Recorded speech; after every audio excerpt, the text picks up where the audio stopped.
We're going to leverage every single asset we have to get this done. Let me give you one example of what that means in real concrete terms. Under the leadership of Colonel Paris, our state police commissioner, who joins us here today, tomorrow, the Pennsylvania State Police is going to escort trucks carrying specially designed Pennsylvania-made fill.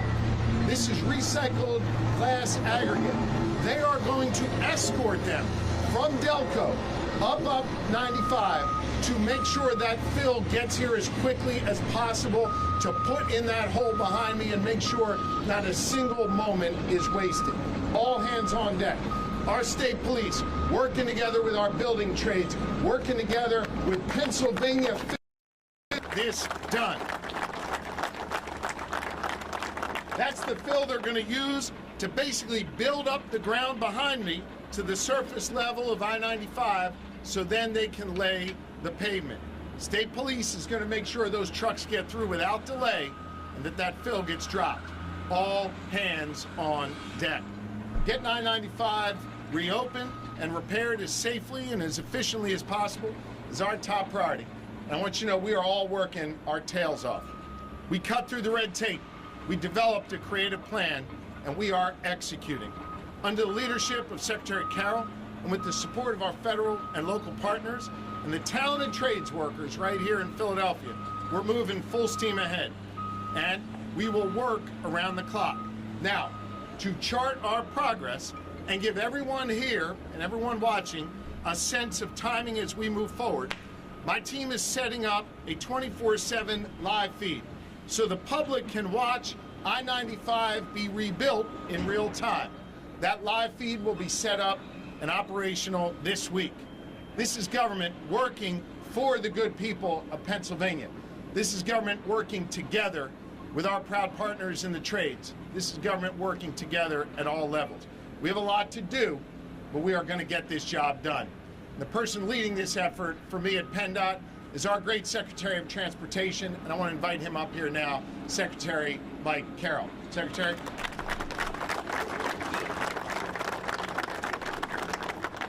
Good morning, everyone.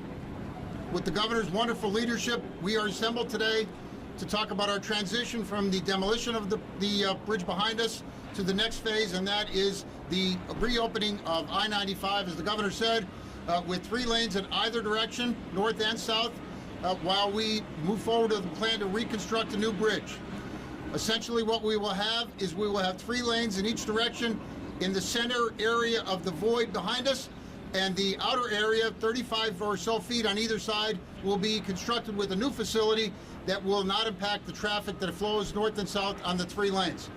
Once those are completed, then we'll transition the traffic to the completed new structure, excavate, remove the material that constitutes the fill, use that in another project, and then complete the reconstruction of the center part of the bridge. Once that's done, of course, then the Cottman Ave exit ramp will be reopened, and we will have completed the work. I am eternally grateful to the folks here on site, to the engineers in Harrisburg and in King of Prussia and our consultants. Everybody has done yeoman's work. And there's so much happening behind the scenes that you don't see. Obviously, plenty of activity behind us that we've seen, the helicopters and such. But really, there has been tremendous amounts of work occurring with people that are very talented engineers that are able to design what I think is a forward-looking structure that meets the immediate needs of this community and this city, while also making sure that we have a structure that will serve the Commonwealth of Pennsylvania for decades. And so, Governor, thank you for your wonderful leadership. There's a great team behind me. I have made so many new friends here in Philadelphia with the folks behind me in the Philadelphia Police Department and Fire Department and the media. And I really appreciate the opportunity to lead this effort with the support of the governor and the entire administration and the other agencies, including the Pennsylvania State Police. I will stop there and bring to the microphone Carlos Monje. He's our Federal Highway Administration partner. Carlos.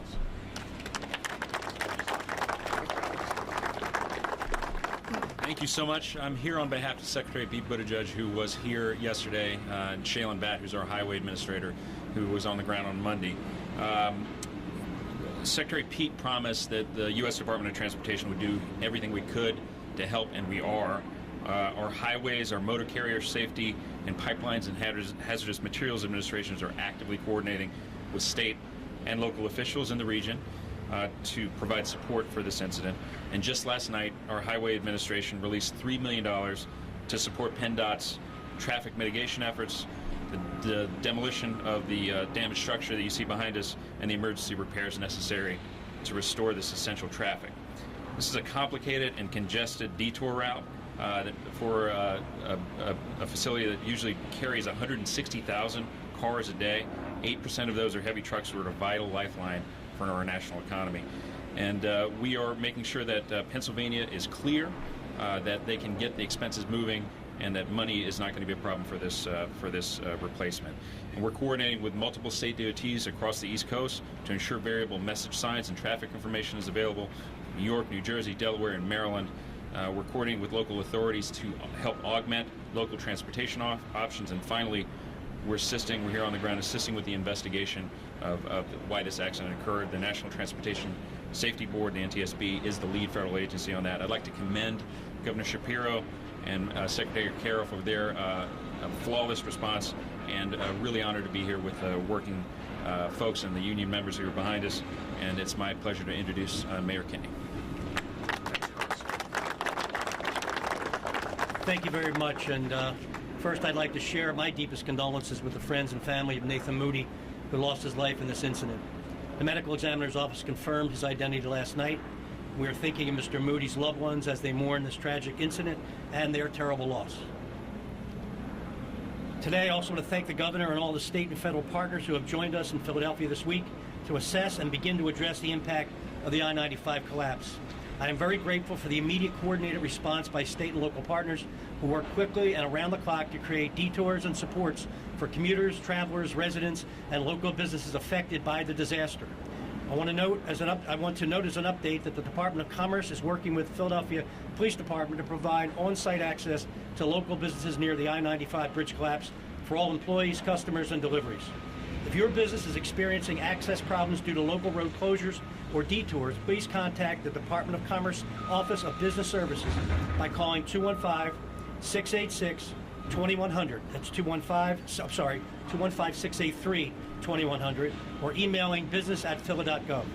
We know that the impact of this incident also goes beyond our local economy, and the state and country depend on this major highway too. So as we continue our response to the challenges created by the collapse, we are also committed to moving quickly on the process of repairing this vital piece of our country's infrastructure. State and federal support will be essential to our efforts here, and I want to thank Governor Josh Shapiro for acting swiftly to sign a proclamation of disaster emergency. I also want to say the governor's been in office with his administration 5.5 months, and I am totally impressed with the coordination, and it's just amazing to work with you. We thank you for your help. And also, I want to also say behind us is some of the most talented and safe workers in the world who are all trained to do what they do, and that's why I've supported them as much over the years, because they're just a great bunch of people who provide great employment and great wages and benefits, and also working conditions for their members. So thanks for being part of the team. Everyone here today has been working together since Sunday to address impacts on residents and travelers. We will continue to prioritize helping people and goods travel through the region, and we'll continue to share updates when we have them. So thank you again, and now I'll hand it over to the great leader of the Philadelphia Building Trades, Ryan Boyer. I want to first thank the proud men and women that have been working behind you ever since the first minute that they found out it was a fire. This is what we do. We are the Philadelphia Building Trades. We work safe, we work hard, and for this we're going to work around the clock. I want to thank the federal response, the local response, and the state response. We have the right team here. And it is fitting that it's Flag Day today in the United States, because today the Building Trades plants his flag to tell the whole United States of America that we will fix this as quickly and as safely as we can. And I want to give a message to the businesses that are local. We know you're hurting. We heard what Mayor Kinney said, and we heard what Secretary Carroll and Governor Shapiro said. We're also here for you. We will make sure that this is done as quickly and as cleanly as possible, because we understand what you're facing. But I wouldn't have it any other way than to go to battle with the men and women of the most highly trained, highly skilled workers anywhere in the world. That is the Philadelphia Building Trades Council. We have a commitment that this stuff that you call rain won't stop us. Wind won't stop us. Without it being an act of God, you'll see construction workers here every day, all day, and they will not cease to work until we get this bridge up and running safely. Thank you. Well, thank all of our partners here, and we'll do our best to answer your questions. Rosemary? How long do you think this will take? How much is it going to cost? We're going to be working our tails off on this. You'll have a live stream so you can track the progress. We'll be giving regular updates on our progress. I return to what I said a moment ago. They told us it was going to take a week or more on the demolition. We're going to have demolition done Thursday. We're working hard, we're working fast, we're working safely. Hang on. I'll get your questions one at a time. I'll come back to you. Go ahead. Could you at least ballpark it when you think you get your backfill in and pave it? We're working as quickly as possible. The backfill will be here on site beginning tomorrow. We are not wasting a single second. These guys are going to be working 24/7, and you'll be able to watch that. Rosemary? The cost is being determined. The federal government has said they will cover the cost. We're working closely with them. I also signed a disaster declaration which freed up $7 million in immediate state money. Here's the bottom line. We will have a full accounting of the cost, and we will have every dollar we need to get this done. I-95 southbound of Common Avenue, I'm hearing that is reopened at Common Avenue. Is that correct? Any detour issues, I'm going to defer to the city. Mary, you want to? Okay, the other question is, there's two major events down in the Philadelphia Sports Complex this weekend coming up, I believe. What would you suggest to people that are leaving? The city's taking the lead on announcing any detours. They're all being published on pa.gov/I-95 updates. You can check there. We realize this is a challenge for motorists. That's why these guys are working their tails off to get done as quickly as possible. Yes? Are we talking months? We are going to get this job done as quickly as possible. Governor, does 6 weeks sound like that's doable? We're going to get this job done as quickly as possible. Jeff, you're real good at this, man, but I'm not bad at it either, so I'm not gonna engage. We're going to get this done as quickly as possible. Listen, there is no team I'd rather be going to bat with than these guys behind me here. They're going to work fast, they're going to work safe, and we're going to make sure the public sees their progress and provide you with updates as we go forward. Governor, this northbound exit, was it up to current standards at the time of the crash? Mr. Secretary? Yes. Yes, it was, and the bridge was structurally sound. The bridge was only 10 years old. Is there a waiver issued for this left turn exit? I'd have to double check that. There are many left turn exits on interstates in our state, as there are in other states. Governor, this is your first emergency declaration since I just can't hear you. this is your first emergency declaration since the constitutional change to limit your power. What happens after the 21 days now? I'm confident lawmakers will give us whatever help, support, resources we need in order to see this job through. Democrats, Republicans alike want to see I-95 get rebuilt. How much is the initial contract? Hang on, I'll come back to you. Go ahead. Governor, when you talk about the workaround that you're working on here, is this going to be reduced capacity? Like, can you explain a little bit more about what we're going to see in the interim? Motorists will be able to travel on I-95 once it's paved on top of the fill. It'll then allow us the opportunity to work on building the bridge and keeping 6 lanes of traffic open at once. This is the speediest, safest way that will allow us to get back to capacity on 95. Jeff, I'll come back to you. Go ahead. Beyond the construction costs, there's other costs like policing. Is the state paying? Who's paying for all that? Costs are going to be covered by the federal government. I've freed up $7 million in our state resources to cover any immediate costs. And Jeff, yes, it'll be 3 on south, 3 on the north side, 6 total. Mr. Secretary can handle those questions as to the contract and Buckley. Go ahead. All of the costs haven't been finalized, so it's an open-end contract, which is very common in such a scenario. Can you talk about the process of using these contractors? Yesterday you talked about Avenizio was already here doing work, and that's why they got the initial bid to do demolition. The Buckley firm is quite capable of doing this work. We wanted the workforce to be readily available, the equipment to be readily available, and the firm to have the expertise. Buckley checked all those blocks. Can you give again that number for, you can give again the number for businesses that may be impacted? The website is something that they can call. 215-683-2100 or email business@phila.gov. Secretary, how do you speak? The public will be rightly concerned about safety. You're going to backfill and pave. How will you convince the public this thing is going to be safe? We wouldn't be going forth with this option if it wasn't safe. We said very clearly, we're going to make sure we build a safe roadway and as efficiently as possible. Safety is our top priority. These guys know about safety. This is what was recommended by the experts. It'll be safe, and we'll get it open as quickly as possible. Mr. Secretary, is there anything with this new bridge that's going to be built that can better protect against fire coming from underneath the bridge? The department and our engineers always look at evolving technology. I'm certain that we will use the very best and latest material that satisfies the traveling public needs. We will build it to the highest standards. But does that mean fire resistant or perhaps fire-proofing material? Go ahead, Meg. I wanted to get in the weeds a little bit. We're talking about this Pennsylvania-made bill. Can you tell us what is that and what is it made up of and how is it so dense that it's going to be able to hold these 160? It's a recycled glass aggregate that is recommended by the experts here as the proper fill that will allow us to pave the roadway over, to do it safely, to do it as expeditiously as possible, and then allow us to do the necessary work to build the bridge on top of that without disruption to traffic. And this means a lot of jobs for Pennsylvanians. Means a lot of jobs for Pennsylvanians. And as thrilled as I am to see these guys doing this work, I think we all wish we weren't doing this work, but they're prepared to do it. They're the best in the world at doing it, and they're going to get it done.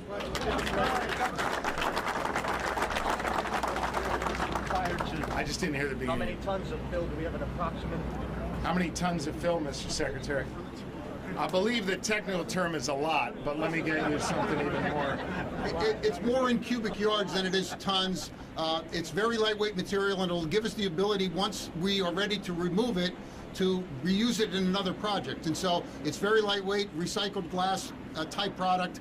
The number of cubic yards, 15,000 cubic yards comes to mind, but I will confirm that for you after the event. We're going to have time for about 2 more questions. Let me ask a question of Mr. Boyer. It's raining out. Did anybody stop working behind us? No. No. All right. This process of doing this. Hang on. Just one at a time. I'm doing my best to get all your questions. Go ahead. The process of doing the backfill and then paving over it while you worked on the bridge itself, has that been done in any other capacity in Pennsylvania before? I mean, the ground we're standing on was backfill, but go ahead. I didn't hear the question. I'm so sorry. The process of the backfill. Backfilling like up to a bridge. This process of backfilling and then paving over a major highway, I-95, has this ever done before anywhere in Pennsylvania? I'm sure it has been. I can't cite it off the top of my head, but I know this. It's going to be engineered in a way that will be completely reliable for the traveling public while the remainder of the work is done. I have every confidence that the engineers at PennDOT, our consultants, Federal Highway Administration oversight, it will be engineered and delivered in a way that is completely safe. Like, is there any place this can be used locally? Hang on. Go ahead. Will the trucking company be on the hook for any of these costs? It's an ongoing investigation. We'll see what happens when that's over. Here and then Jeff for Is the there final. any place locally this backfill technique has been used? In New Jersey, there was a backfill that collapsed. Yep. No. The backfill has been used on 95. We will get you specific examples of where it's been used. Yep. Will use, and can you ballpark when you have the permanent 95 back in place? When you've done the outside and the inside, and you can get up there and... Does it count as a final question if he asked that question 3 times already? I asked about the temporary things. We are working, by doing it this way, we said we were going to think outside the box. We're going to be creative, all hands on deck. This is a creative approach that's going to allow us to move more expeditiously and in a safe manner. We're moving as quickly as possible. You all will be able to watch that progress, be able to watch the great work these women and men behind me do, and we're going to get this open as quickly as possible and continue to report back to all of you. Thank you very much. Thank you.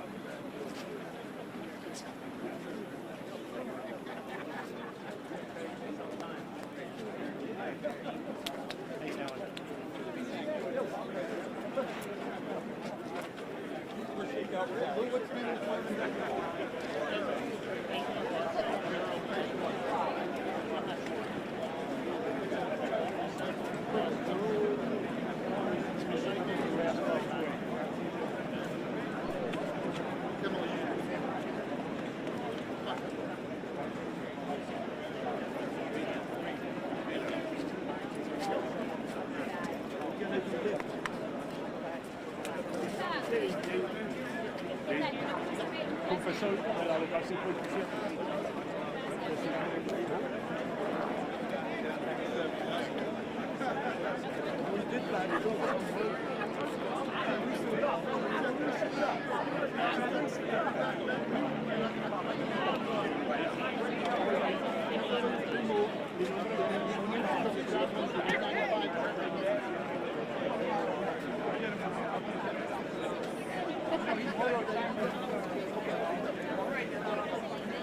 Sometime tomorrow.